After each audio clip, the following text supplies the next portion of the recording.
uma vez, bom dia a todos. Vamos para a nossa quarta aula. Lembrando que nessa semana temos algumas alterações de datas, porque na quinta-feira, próxima, dia 18, eu tenho um outro compromisso pela manhã, então nós faremos a quinta aula amanhã, né? Amanhã, quarta, mesmo horário, 7h30, e também na sexta-feira, 7h30. Estaremos iniciando aí os revestimentos à base de resina para pisos, tá? E hoje nós vamos tratar sobre o concreto,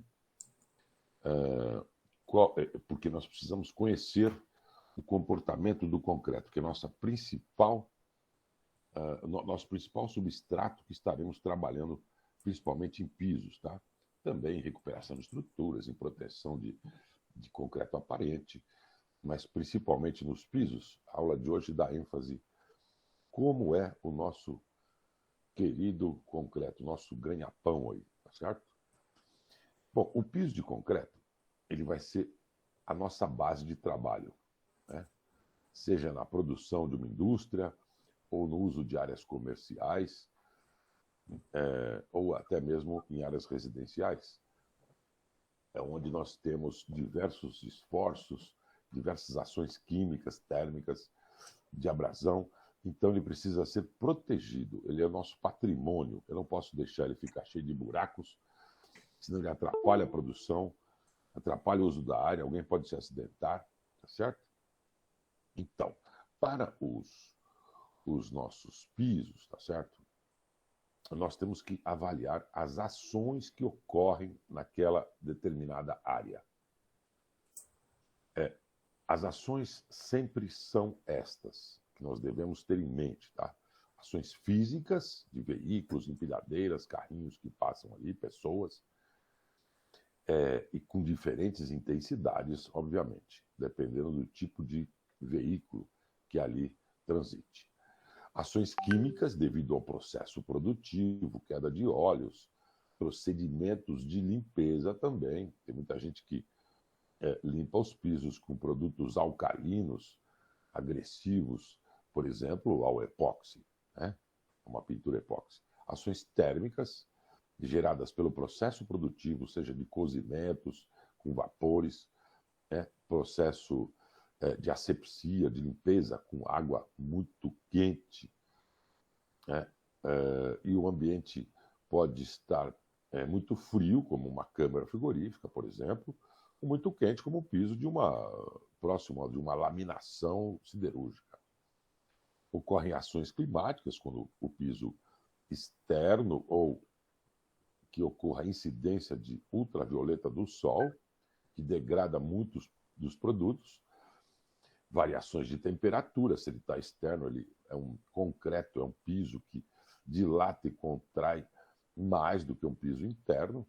E muitas vezes, quando estamos diante de pisos em indústrias químicas, né, papel celulose, por exemplo, siderúrgicas, ocorrem chuvas ácidas. Então, nós precisamos proteger o nosso patrimônio, tá certo? Para que problemas que possam ocorrer nele não interfiram na nossa velocidade de produção, na nossa segurança do trabalho e na qualidade dos produtos ali produzidos ou comercializados.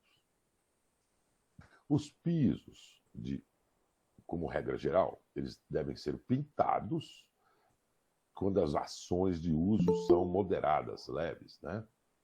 E deverão ser revestidos com maior espessura do que de uma tinta, né? Quando o uso da área for intenso, ok? Se eu tenho muita empilhadeira passando, eu vou usar um revestimento. Se eu tenho automóveis, eu posso usar uma pintura, um tráfego mais leve, mais macio o pneu do que de uma roda de empilhadeira de um automóvel, ok? Quando a gente não faz a escolha adequada, a gente pode ter problemas de durabilidade. Bom, vamos ao nosso concreto, né? Quais são os efeitos que ocorrem nele? Nós vamos ter que ter noções disso para poder inspecionar e sugerir as soluções adequadas para um determinado piso. Então, aqui nós temos um piso com a superfície desgastada por abrasão, né? E está ali a pergunta, cadê as pedras? Quando você olha uma área desgastada e não vê pedras, normalmente isso é uma argamassa, não é um concreto. Muitas vezes, num ambiente industrial, ele não é, uma argamassa não é o substrato mais adequado para aquela área, ok? E uma coisa muito importante a se ressaltar, todo mundo só pensa em resistência à compressão. Um piso tem que ter elevada resistência à compressão, sem dúvida, mas o muito importante é a resistência ao desgaste, resistência à abrasão. Isso é fundamental num piso. Às vezes, um concreto para um pilar e para uma viga tem uma qualidade que tem elevadas resistências à abrasão, não, desculpe, à compressão de um pilar de uma viga, mas esse concreto não serve para um piso, porque requer resistências de abrasão, ok? Resistência ao desgaste. Então, são concretos diferentes. Concreto de uma fundação, de um pilar, de uma viga é diferente de um concreto para uso em pisos. Bom, efeitos que acontecem no concreto.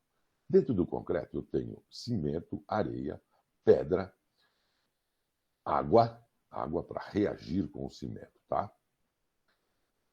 Qual a diferença básica entre uma argamassa e um concreto? Se eu tenho um revestimento de um piso de uma loja qualquer, tá certo? E eu tenho espessuras de 3, 4 centímetros, normalmente a gente usa uma argamassa, que é constituída de cimento, areia e água, ok? Quando eu aumento a espessura, eu preciso de 10, 15 centímetros de espessura, eu não posso mais utilizar só argamassa. Eu preciso de concreto. Eu preciso inserir nessa argamassa britas, pedras. Para que servem as britas, as pedras? Para absorver parte do calor da reação da água com o cimento. Em grandes volumes, grandes espessuras, eu tenho a geração de muito calor pela reação da água com o cimento. Eu preciso das pedras para absorver esse calor. Caso eu utilize uma argamassa com 10, 15 centímetros de espessura sem pedras, né? Não estou utilizando um concreto sem argamassa somente, eu vou ter muito calor, não vou ter britas para absorver parte desse calor, e eu vou ter um concreto, uma argamassa sendo fissurada, retraindo intensamente, ou seja, de pouca durabilidade. Não posso utilizar argamassas com elevada espessura, tá? E sim concretos. Bom, de qualquer forma, nós temos lá a água que vai reagir com o cimento naquele traço escolhido para aquele concreto. Parte da água reage com o cimento e parte da água inserida nesse concreto é para dar trabalhabilidade, deixá-lo moldável, não ficar de consistência extremamente seca. Ele precisa ser ligeiramente mais plástico, um pouco mais fluido para a gente poder lançá-lo, né? Isso nos pisos também, né? Não só nos pilares, vigas, etc. Mas nos pisos também precisa de fluidez. Então, parte dessa água que eu insiro a mais dentro do concreto, que não se faz necessária para reagir com o cimento, que é uma água em excesso, para apenas trabalhabilidade, essa água vai evaporar, vai sair de dentro do concreto. E ela tem de ir para a superfície para poder evaporar. Principalmente quando eu tenho uma lona plástica entre a terra e esse concreto. Ela só tem um caminho, subir. E aí eu tenho na superfície, naturalmente num concreto, um excesso de água, o que é chamado de exudação. Ela pode ser maior ou menor, não importa, mas a superfície, ela tem excesso de água e dessa maneira, naturalmente, ela é mais frágil, a superfície, do que o interior do concreto. O interior tem a água mais próxima da quantidade ideal. Então, ele é mais resistente. Exatamente na superfície, onde eu preciso de mais resistência ao desgaste, à abrasão, é onde o concreto tende a ser naturalmente pulverulento, soltar pó por esse excesso de água, ok? Fica mais frágil na superfície. E também, essa água, ao evaporar, gera um índice de porosidade na superfície do concreto bastante mais elevado do que o seu interior. Então, por isso, o concreto ele tem a superfície bastante permeável. Líquidos penetram nessa superfície com muita facilidade. Ok? Ainda, essa água que evaporou na imagem superior à esquerda, a gente pode observar que essa camada de água que se formou na superfície, ela vai evaporar. Então, nós temos naturalmente, nos concretos, uma diminuição de volume. Já que ela vai evaporar para a atmosfera, o volume vai diminuir daquele concreto lançado e eu vou ter naturalmente, por essa diminuição de volume, retração. Então, concreto retrair é coisa normal. Por isso que na imagem à direita, nós temos, à direita, na parte superior, retração de secagem. É a retração originada por esse efeito da evaporação da água de trabalhabilidade do concreto. E que ela faz o concreto diminuir de volume e ocorrerem fissuras. As fissuras de retração por secagem, elas são mais finas do que fissuras de origem estrutural, né? Elas têm uma abertura normalmente menor do que um cartão de crédito. O cartão de crédito nos define, nos dá uma noção de que tipo de fissura é essa, ok? E normalmente essa fissura não atravessa a placa até embaixo, tá? Já as fissuras estruturais, porque faltou ferro, porque faltou fibra de aço ou fibra de polipropileno naquela estrutura, ocorre que elas são maiores. Cabe o cartão de crédito dentro. Mesmo que seja o cartão de crédito do meu chefe, do nosso chefe querido Lucas, que é um cartão poderoso, tá certo? Vai caber aí dentro. Ou seja, e essa fissura normalmente atravessa a placa inteira. Elas possuem elevada movimentação, inclusive depois, tá? Por dilatação e contração térmica do concreto. Se você simplesmente colmatar essa fissura e depois pintar, se você tentar colar essa fissura, sem reforçar com mais ferro, por exemplo, nós teremos a fissuração da nossa pintura, do nosso revestimento. Ok? Existe fissura de retração plástica, que normalmente ocorre em concretagens de áreas externas, um posto de gasolina, uma pista de estrada, sujeita a muito vento, muito sol, ocorrem fissuras de retração plástica pequenas, mais ou menos uns 30 centímetros de comprimento e paralelas entre si. Essas fissuras não são estruturais, são superficiais e são perfeitamente de colmatação fácil, tá certo? Antes de pintar. Fissuras de acabamento, tipo pé de galinha, à direita, naquele quadro. São também fissuras superficiais, normalmente originadas pela deficiência do processo de cura, que nós vamos falar daqui a pouco. Na imagem à esquerda, na parte inferior, a gente nota o efeito chamado efeito curling, efeito de empenamento. Quando o concreto é novo, nas primeiras idades, ele começa a retrair e ele quer simplesmente levantar as bordas nesse processo de retração. Ele perde o apoio exatamente nas bordas, nos vértices das placas, próximo às juntas entre quadros. E com o uso da área, eu imprimindo cargas na superfície, esse concreto que está sem apoio, não está encostado no solo, ele vai fissurar a placa, vai rachar, ok? Normalmente ele racha nos vértices, tá? Quando a gente olha fissuras em vértices, da forma dessa imagem à direita na parte inferior, normalmente isso aconteceu por efeito de empenamento das placas. Para evitar isso, o projetista, o calculista dessa estrutura, que é o piso de concreto, coloca barras de transferência entre placas, tá? Entre placas, de um lado essa barra é engraxada, do outro lado essa barra é chumbada no concreto. né, ancorada. Isolada de um lado e ancorada de outro. Depois ainda existem fissuras de recalque, tá? Olha aquela imagem à esquerda, onde um caminhãozinho, bem levinho, entrou no solo de uma área que vai ser concretada, tá? E já afundou esse solo. Esse solo não está adequadamente preparado para receber o piso de concreto. E olhe na imagem da direita, depois desse piso concretado, ocorreram fissuras de recalque. Essas fissuras de recalque, elas formam grandes gomos, são circulares, não são retilíneas. Gigantes rômulos com 3 metros de mais ou menos de diâmetro, ou 2, ou 4. Então, a hora que você olhar uma fissura dessa, pode ser indício de recalque.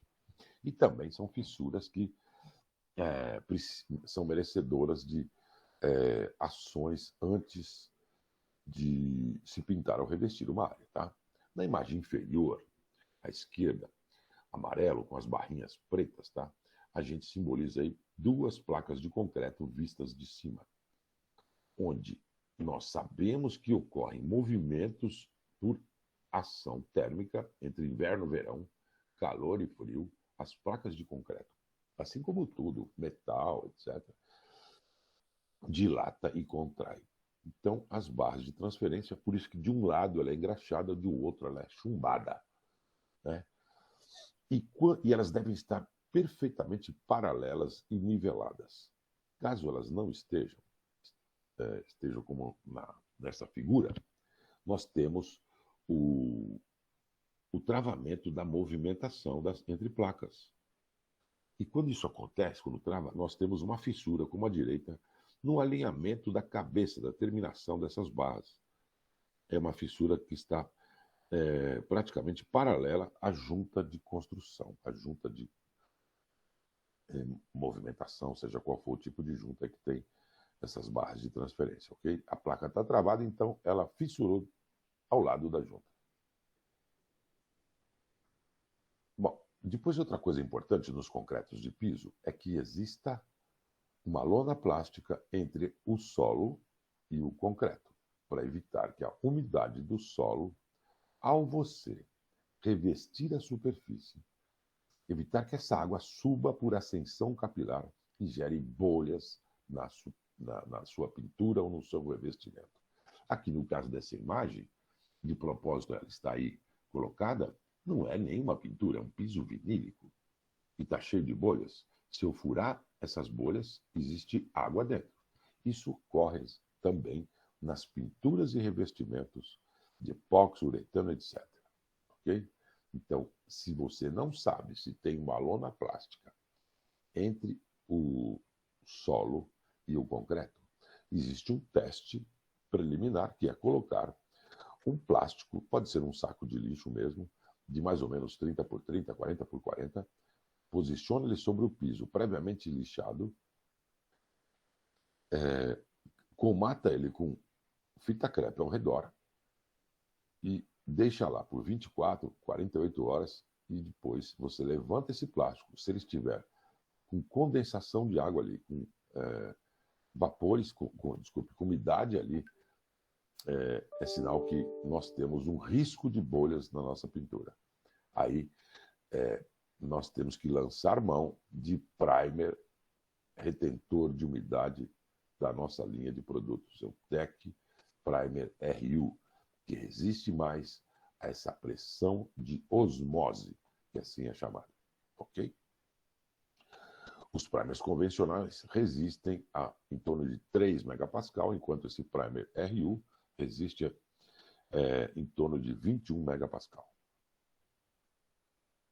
O concreto para piso, né? O concreto para piso não pode ter um teor de argamassa muito elevado. Um concreto com teor de argamassa, por exemplo, de 60%, pode ser bom para outros tipos de estrutura. Pilares, vigas, né? Mas para piso, existem normas que mencionam que o teor de argamassa, a quantidade de pasta, né, de cimento e areia desse meu traço de concreto tem que ser de 48% a 52%. Porque a pedra deve estar mais próxima da superfície, no nosso caso. Pouca argamassa em cima. Quando eu tenho muita argamassa, eu tenho menor resistência à abrasão, tá? Lembrando que as pedras nos dão elevadíssimas resistências ao desgaste e abrasão. E quando eu tenho muita argamassa também, diferentemente do que num pilar, numa viga, eu tenho aqui a água e o ar incorporado na mistura, querendo sair de dentro do concreto quando ele está endurecendo. E não consegue devido a essa extrema quantidade de pasta na superfície. Se eu lanço um concreto e passo a mão em cima dele e vejo que as pedras estão posicionadas a mais do que 1 centímetro de profundidade, opa, devo ter um concreto com problemas para pisos, tá? Depois, o ar incorporado. Incorporado pela mistura, incorporado por aditivos que incorporam ar, muitos deles, né? Num pilar e numa viga não é problema nenhum eu ter concreto com 6% de ar, 5%. Mas num piso é, porque o ar vai querer sair de dentro de um piso, evaporar.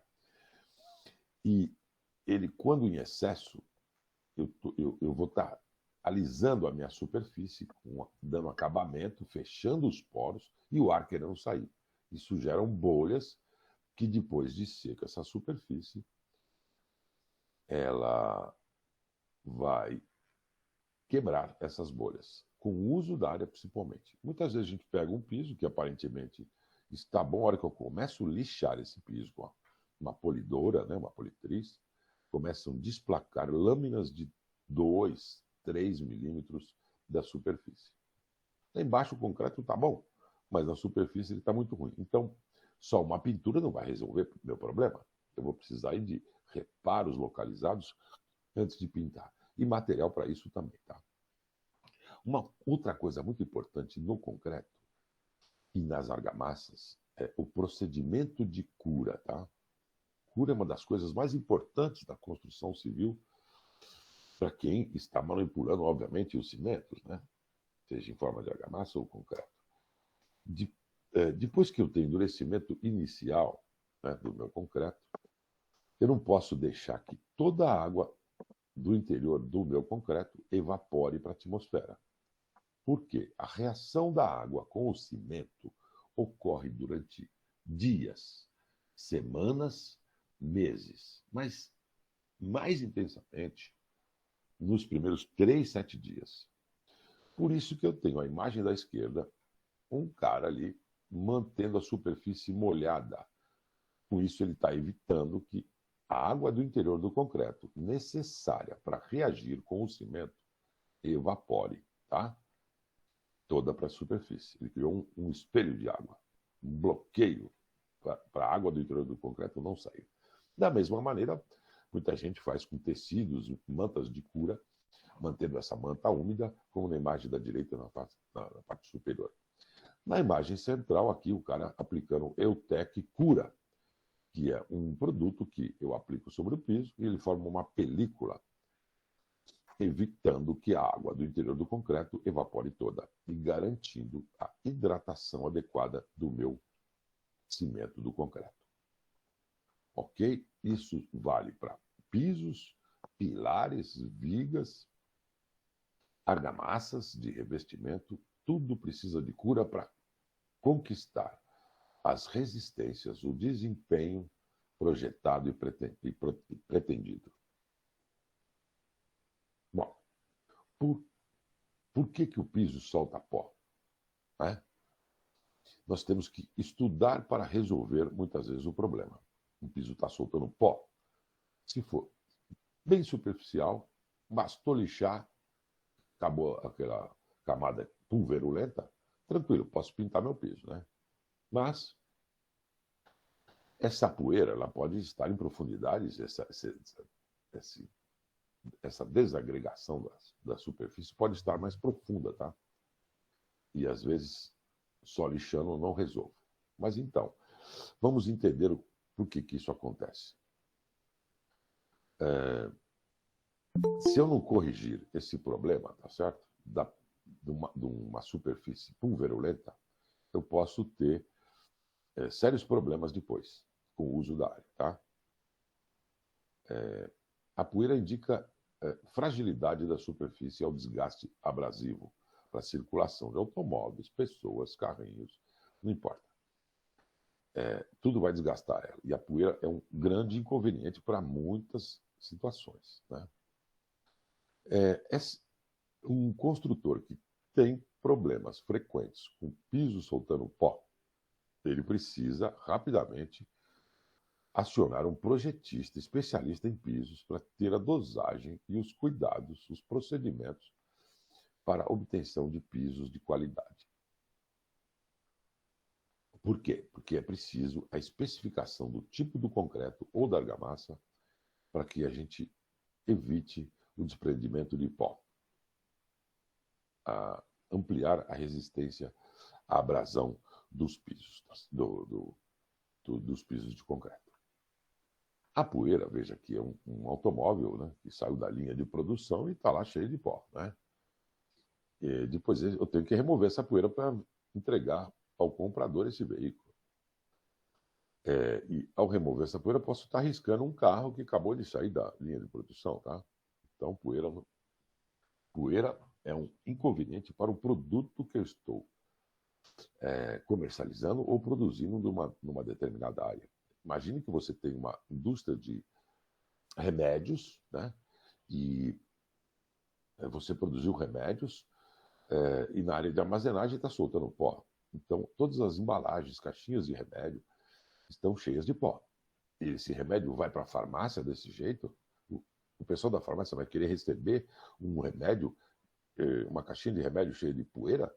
Não. E o consumidor final que vai lá comprar, quer um remédio cheio de poeira? Não. E assim por diante, certo? Imagine isso nos alimentos também, embalagens cheias de poeira. Você não vai querer comprar, né? Ok? Bom, mas vamos lá. Os efeitos de um piso soltando pó. Com desgaste, eu tenho o desgaste da pasta superficial, eu tenho a exposição de agregados mais graúdos, que são as britas, as pedras. Né? Com o uso da área, essas britas podem se soltar. Né? Soltou uma pedrinha, continua a abrasão na área e esse buraquinho, onde era uma pedrinha, vira um buracão. Essas pedrinhas começam a se soltar, porque a pasta de cimento não tem qualidade para envolvê-la, e começam a ser arremessadas pelos pneus, podendo ser impactadas em pessoas, veículos, e pode até gerar acidentes, tá certo? Além do que pode, com buracos, dificultar a velocidade de uma produção industrial ou até gerar acidentes, tá certo? Pessoas tropeçarem ali. Buraco ainda facilita a formação de micro-organismos, vira uma colônia ali para muitas situações, né? Isso é inconveniente. Bom, além disso, com o desgaste da superfície de um piso pulverulento, tá certo? Frágil, eu tenho também o esborcinamento nas juntas, onde eu tenho as juntas com material flexível, tipo poliuretano, por exemplo, ou até mesmo juntas perfiladas de borracha. Essas juntas, com o desgaste do concreto da lateral, elas se soltam e a vedação está perdida. E eu passo a ter, muitas vezes, infiltração de água de lavagem desse piso ou de produtos químicos de um processo. Isso acaba penetrando dentro do concreto pela junta, pinga no andar de baixo, pode ser inconveniente para muitas situações, né? E pode desencadear aí, com essa umidade, com essa água penetrando no concreto, corrosão das armaduras da estrutura, gerando elevados custos para recuperação estrutural, porque a água participa é um dos componentes que vai participar do início da corrosão das armaduras do concreto. Bom, então, um piso soltando pó pode ser revestido? Pergunta fácil de responder, né? Não, imagina eu pintando uma parede que está toda soltando pó. Vai soltar minha tinta. Imagina num piso que ocorrem outros efeitos como abrasão, impactos, etc. Eu posso aplicar algum produto milagroso que corrija esse problema e não permita a minha pintura, o meu revestimento se soltar? Depende. Vamos ver agora, né? Revestimentos diversos se soltam, trazendo normalmente junto essa camada frágil da superfície do concreto. Quando ocorrem desplacamentos, você olha na parte de baixo dessa tinta que desplacou, desse revestimento que desplacou, e ele trouxe grãos de areia junto. Ok? Então, isso indicou que a superfície não estava boa ou não foi bem preparada ou limpa. Bom, as causas ainda desses problemas. Muitas podem ser, tá? Normalmente, esse problema ocorre por uma somatória de causas, tá? As naturais ou executivas, que é aquela natural que nós vimos no início dessa aula de hoje, onde a água sobe e fragiliza a superfície, tá? E ela começa a ficar pulverulenta por excesso de água, né? Isso é conhecido como uma causa natural, normalmente bem superficial, tá? Basta lixar ali 1 milímetro, 2, que nós resolvemos o nosso problema. Ou eu posso ter muita água. O pessoal da obra, ela botou muita água no concreto, mais do que deveria. E aí, excesso de água torna o concreto na superfície frágil. Superfície, ou pode ser nele todo, tá? O pessoal joga água para dar acabamento na superfície, isso fragiliza, né? E esse problema, normalmente, ocorre de 5 a 10 milímetros de profundidade, tá? Quando nós não fizemos aquela cura, aquele procedimento de manter a superfície úmida ou com Eutec cura na superfície, evitando que a água do interior do concreto evapore, nós também temos fragilidade na superfície, tá? E essa fragilidade também é relativamente superficial. A carbonatação. O que é a carbonatação? É quando eu tenho um concreto que ficou exposto durante vários anos ao ambiente urbano, ou, por exemplo, um estacionamento. Sai gás carbônico de dentro dos escapamentos. E esse gás carbônico penetra na superfície do concreto e gera carbonatação. Ele reduz o pH do concreto, tornando a superfície ácida. A superfície continua dura, mas pulverulenta. Fica esfarelando a superfície. Esse é um efeito que ocorre também, normalmente, de 3 a 5 milímetros de profundidade. Para saber se isso ocorreu, é só pegar a fenolftaleína, aquele medidor tipo que a gente mede o pH da água de piscina, tá?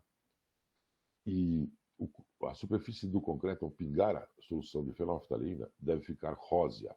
Se não ficar, é porque está carbonatada e deve ser removida, porque ela é pulverulenta, uma superfície que foi carbonatada pelo dióxido de carbono.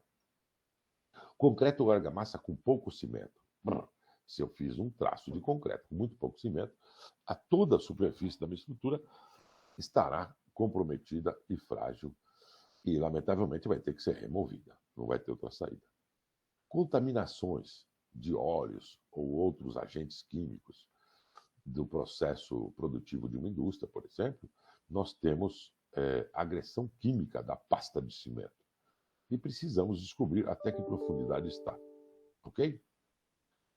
Raspando a superfície é uma forma de você verificar, por exemplo, como nessa imagem inferior à direita, que é um piso contaminado e agredido por óleos. Os óleos também são corrosivos, tá? Também destroem a pasta de cimento. Ainda nas causas, eu posso ter a segregação com muitos finos da superfície. O que é isso, segregação? Quando eu lanço um concreto que tem pedra, tá certo? E eu faço um adensamento, uma vibração muito grande desse concreto, as pedras todas tendem a descer, tá?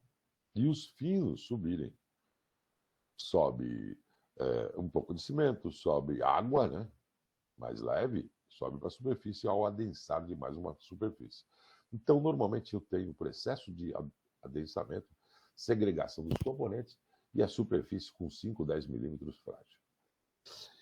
Bom, se eu tenho um concreto que na hora da concretagem lá choveu, eu no mínimo tenho a pasta da superfície, a pasta de cimento foi lavada e as britas ficaram expostas, tá? Quando o concreto dormiu, o que, que é isso? Eu compro um concreto usinado, por exemplo, e o cara lá da usina errou na quantidade de aditivos e colocou em excesso, né? Dobrou a quantidade de aditivos. E os aditivos, eles têm vários benefícios, mas quando em excesso, ele pode fazer o concreto demorar para endurecer, demorar para pega. E ele fica, ao invés de endurecer em 10 horas lá, né, ele vai levar 40 horas para endurecer. E eu, como ele está mole, eu não consigo dar acabamento. Se eu não consigo dar acabamento, eu não consigo iniciar o processo de cura, de manter a superfície úmida, né, com filme de película de cura. E isso faz com que toda a água do interior do meu concreto evapore. E eu tenho um concreto frágil na superfície, né? Normalmente isso ocorre também de 1 a 2 centímetros de profundidade. E a exudação, que nós já vimos ali, que é o excesso de água na superfície, que vem de dentro do concreto, aquela água de trabalhabilidade, vem para a superfície e fragiliza. Então, muitas podem ser as causas que um concreto solta pó. Para descobri-las, eu posso perguntar o que aconteceu a quem estava lá na obra naquela época, ok? Ou, se eu não tenho informações, se choveu, se não choveu no dia da concretagem, eu tenho que começar a pesquisar, extrair testemunhos com uma serra-copo. Eu extraio cilindro de concreto com uma serra-copo e verifico com um objeto pontiagudo até onde ele está esfarelando. Lateralmente, nesse cilindro sacado desse piso, eu consigo ter uma boa noção aí qual a profundidade do meu problema. Tá? Posso ainda fazer um teste num ensaio chamado pull-off, onde eu colo uma dolly, uma moeda na superfície desse meu piso, e com esse macaquinho que ali está, que agarra nessa dolly, nessa moeda, eu arranco essa moeda que foi colada no meu concreto. Isso tem que me dar uma resistência de tração adequada. Se não der, é porque eu tenho uma superfície problemática, ok? E posso ir fazendo esse ensaio em diversas profundidades para saber aonde ele estaria bom. Correção dos problemas, tá? Como corrigir os problemas depois de pesquisados, de saber qual é a profundidade que está esfarelando o meu concreto. Se eu tenho deficiência de cura, onde normalmente o problema está em 2, 3 milímetros, eu consigo, com líquidos endurecedores, à base de silicato de sódio, como Eutec Hard SS, eu dou um banho na superfície. Esse líquido penetra uns 2, 3 milímetros na superfície do concreto e reage com a cal livre. Aquele cimentinho que não foi adequadamente hidratado, ele agora vai ser recuperado, tá certo? Vão ser formados com a cal livre cristais duros na superfície.